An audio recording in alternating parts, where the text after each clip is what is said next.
Forget gravel bikes. If you really want to go fast off-road, you need one of these.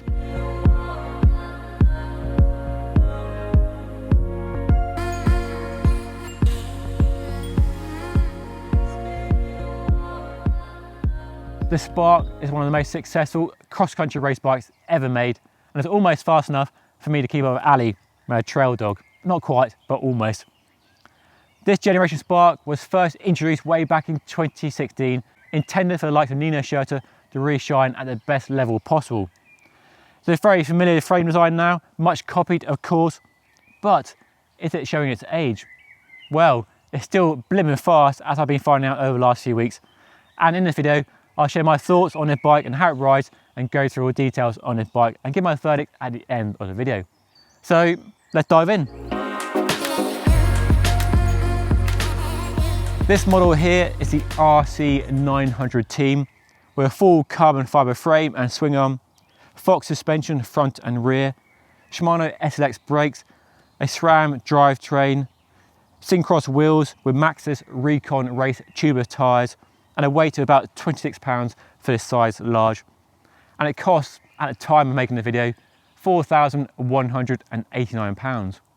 But the Spark family covers a wide range of prices, starting from about £3,200 and going all the way up to nearly £13,000 if you have some deep pockets and want the best of the best. But this bike cuts a nice medium between the two extremes, gets some good equipment, pretty low weight, and some nice details which we'll go into now. The world becomes a motion blur when you ride this Spark. It really is that fast. The way it picks up speed, the way it holds speed, it just seems to create speed out of every trail. I set a load of PRs on a local trail the other day without really even trying. That is how fast this bike is. And I can almost keep up with my trail dog Ali here. So it's definitely giving me that edge in keeping up with her. So a fast bike, yes. But what I love about this bike is how much fun it is to ride. It's really poppy and really lively, which really surprised me, because cross-country race bikes can usually have a really focused, razor-sharp responsiveness that is fast, yes, and really efficient, but not always much fun or engaging when you're just riding for fun through the woods on your favourite single-track trails. But this bike is a lot of fun.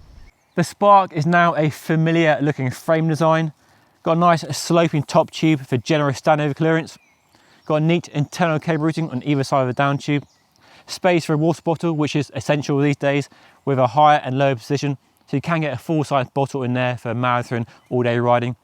And the rear suspension is a single pivot design with a short linkage on the seat tube, got the tronium mount rear shock, and instead of pivot hardware at the back, which adds weight, we have flex carbon stays to save weight.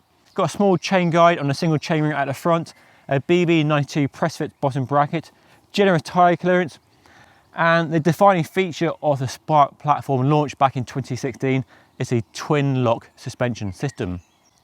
What twin lock does is tune the suspension for different requirements, so climbing, descending, traversing, whatever it is. And you have three settings. In open, you have full travel, so 100 at the back and 110 at the front. Push the lever into the middle traction setting, and the suspension firms up, is more efficient for climbing, and travel is reduced at the back to 70mm.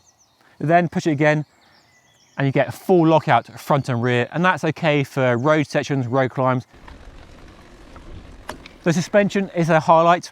I found it really easy to set up, and the balance between the Fox fork on the front and the Fox shock on the back, really good on my local trails, getting set up really nicely, working well together. Most of the time I rode the bike in the open mode because the suspension is well managed, well controlled, and behaves itself really well in all situations, whether climbing or just romping along your favourite single track, doesn't bob around excessively. And the suspension has a really smooth movement throughout its travel. It's nice and supple off the top for comfort, and small bump sensitivity, give you traction on climbs, so routes. And then there's a nice supportive, generous mid-range that really gives the bike that playful character, really lets you build up speed through trail features and really boost off drops and jumps. The Spark is all about speed, with the urgency that compels you to push as hard on the pedals as you can all the time. And the Spark duly rewards, with incredible speed everywhere. The fast rolling tyres, stiff frame and low weight are enough to ensure climbs can be savoured rather than feared. Now, when the Spark launched back in 2016, the geometry was fairly progressive for the time, but in 2021 it isn't as progressive. It's not as long or slack as other bikes in this category.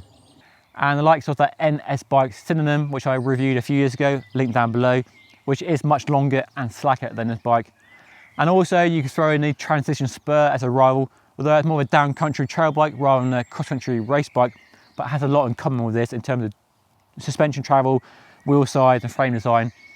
And that slacker and longer geometry on those bikes really ensures that on very technical trails with chundery rocks and roots, and it's quite tricky, they feel more stable, more planted, more calmer in those situations, make those situations easier to get through.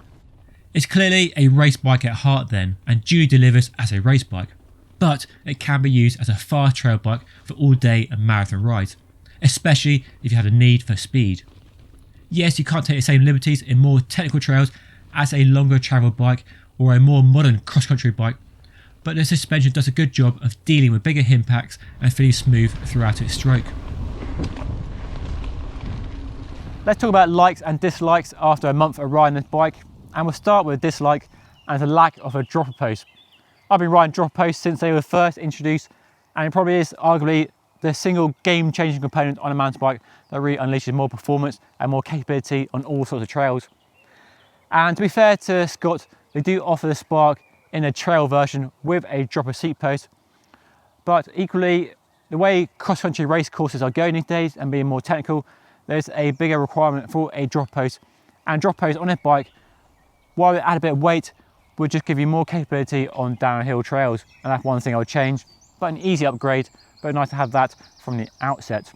The Maxxis Recon race tyres are superbly fast rolling tyres, very low profile tread, and they're great in the dry and intermediate conditions, but if it's wet, loose, slippery, muddy, they don't work so well, so you might need a tyre upgrade, especially the front tyre, just to get a bit more traction, a bit more control in slippery trail conditions. And the twin lock, while it works well, the downsides are more complexity, more cabling on the front, and it's something else to remember to adjust. Of course, you can leave it open and it works well, but you find yourself using it because it does work fairly well in some trail situations, but you have to remember to switch it back to open when you get to the top of the hill and not do what I do and always forget and get to the bottom of the trail and realise you're in traction mode and not getting full travel. So that's one thing to remember. But for likes, well, I love the way it looks. I love the glittery paint job, really sparkles on a sunny day. I like the combination of the SRAM 12-speed drivetrain with that massive 1052 cassette, which really helps you out in the climbs. And then Shimano SLX brakes, which probably my favourite brakes, I think. Nice lever shape, adjustable bite point, nice kind of springy lever feel as well. And I had no bite point fade issues with these either as well. So a nice combination of SRAM and Shimano on this bike, which might seem a bit odd, but I think it works pretty well. And that's how I'd choose this bike if I was speccing it myself. The saddle worked okay for me, but it is quite a firm saddle with very minimal padding. And for marathon all-day riding, I would fit something with more padding on for sure. Scott does seem to have a habit of fitting really firm saddle to his bikes, not just the mountain bikes, but his road bikes as well, as I found out with the Addict a few months ago. The handlebar is quite narrow at 740mm and the stem quite long at 70. But it worked well on this bike. I wouldn't want anything wider or shorter, but you could fit a wider handlebar and a shorter stem if you want, but then you'd be quite cramped with a short reach on the bike. And that's where a more modern geometry with more reach can work quite well.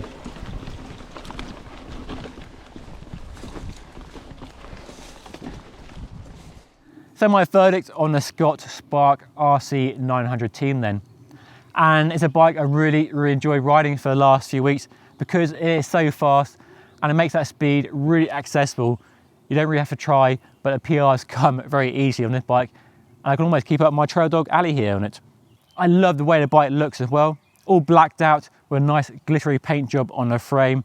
The only thing I changed on the bike as well is adding a dropper post, but that's the only thing I changed really. Everything else on it, I wouldn't change at all. It worked really well for the last few weeks and has been reliable with no problems at all.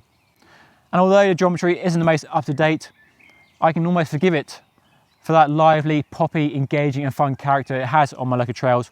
But equally, I'd love to see an update and make it a little bit longer and a bit slacker to really get more capability on more technical trails, the way cross-country racing is going these days. And although the twin lock is good, I can see that being updated as well, because modern suspension arguably doesn't need such control. I prefer a simpler, better tuned from the outset setup that requires no levers, no buttons to press, just get on and ride, and it works well up, down and across trails. So all things considered, it's a great bike if you want to go fast off-road, whether racing, marathon or just riding your trails as fast and comfortably as you can. Anyway, that's all from me. Hopefully you enjoyed watching this review, and if you did, hit the like button, subscribe if you haven't already. Some other videos you can watch floating around here as well, and I'll see you all again next time. Thank you so much for watching.